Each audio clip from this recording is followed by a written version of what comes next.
मामा मुझे भूख लगी है। बिस्मिल्लाहिर्रहमानिर्रहीम। अस्सलाम वालेकुम। क्या हाल है व्यूअर्स? उम्मीद करती हूँ कि आप सब खैरियत से होंगे। तो आज मैं अपने किचन में लेके आई हूँ बहुत ही मज़ेदार सी मटन की रेसिपी। तो चले आए देखें मैं रेसिपी कैसे बना रही हूँ। तो सबसे पहले चूल्हे पे हमने कढ़ाई रख दी है और इसमें डालेंगे तकरीबन ये आधा कप में ऑयल का। तो अब इसमें डाल देंगे यहाँ पे प्याज है, मैंने इसको बारीक काट लिया था, तकरीबन 3 अदद प्याज लिया था मैंने। प्याज को हल्का सा फ्राई करेंगे। तो यहाँ पे ये देखिए प्याज हल्का सा ब्राउन हो गया, बहुत ज्यादा नहीं ब्राउन करना है, ये देखिए। और अब इसमें डालेंगे कुछ खड़े मसाले। तो यहाँ पे मेरे पास लौंग है, ये तकरीबन 6 अदद है, और काली मिर्च के दाने 10 से 12, और ये साबुत लाल मिर्च है 12 अदद, और यहाँ पे ये 2 इलायची हैं बड़ी, और ये 2 तेज पत्ते हैं, और ये दालचीनी का ये देखिए ये टुकड़े हैं थोड़े से, और 1 खाने का चम्मच ये साबुत जीरा है। तो ये मसाले इसमें डाल देंगे। 1 आधा मिनट के लिए फ्राई करेंगे मसालों को। तो यहाँ पे ये देखें मसालों को मैंने 1 मिनट के लिए फ्राई कर लिया है।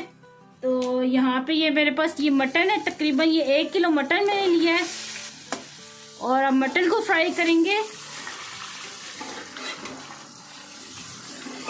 तो यहाँ पे मटन को फ्राई करते हुए तकरीबन 3 से 4 मिनट हो गए हैं।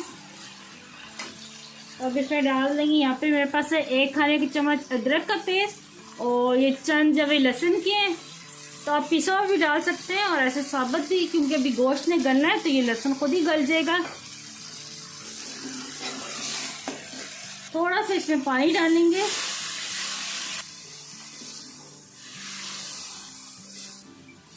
तो अब इसमें डालेंगे हम कुछ मसाले।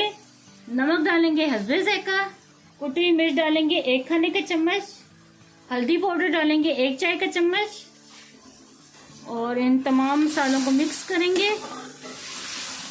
तो यहाँ पे ये देखिए मसालों को मैं भून रही हूँ। तो साथ ही इसमें मैं डाल दूंगी 3 टमाटर मैंने लिए हैं, उनको इस तरह रफली काट लिया है।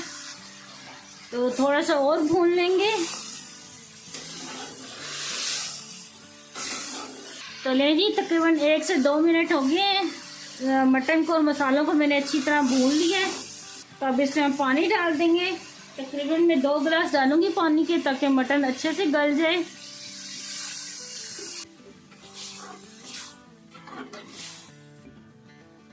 तो चलें अब इसे कवर कर देते हैं, तो फिर जब मटन गल जाएगा ना फिर मैं दिखाती हूँ। तो ले जी, तो यहाँ पे ये देखिए गोश्त अच्छे से गल चुका है। तकरीबन 3 खाने की चम्मच अब इसमें दही के डालेंगे। तो 1 खाने का चम्मच भर के इसमें डालेंगे साबुत धनिया, ये मैंने भुना हुआ फिर दरदरा कूट लिया था। आधा खाने की चम्मच डालेंगे साबुत जीरा, ये भी भुना हुआ कुटा हुआ है, और अब मिक्स करेंगे और दोबारा से अच्छे से ये भून लेंगे।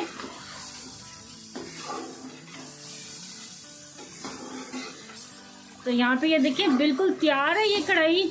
तो अब चूल्हा बंद कर देते हैं। ये देखिए बिल्कुल हल्की हल्की मैंने ग्रेवी रखी है, तो शोरबा नहीं इसमें रखना। अब चूल्हा मैं बंद कर दूंगी, और आखिर में डालेंगे थोड़ा सा धनिया, और इसे मिक्स कर देंगे, और मैं आपको सर्व करके दिखाती हूँ। तो ले जी तैयार है घर के मसालों से बहुत ही मज़ेदार ये मटन चांप कढ़ाई। आप भी अपने घर में लाजमी ट्राई करना, और मुझे कमेंट में बताना कि आपको ये मेरी रेसिपी कैसी लगी। मुझे दुआ में याद रखना। अल्लाह आपका मुनासिर रहो। अल्लाह हाफिज।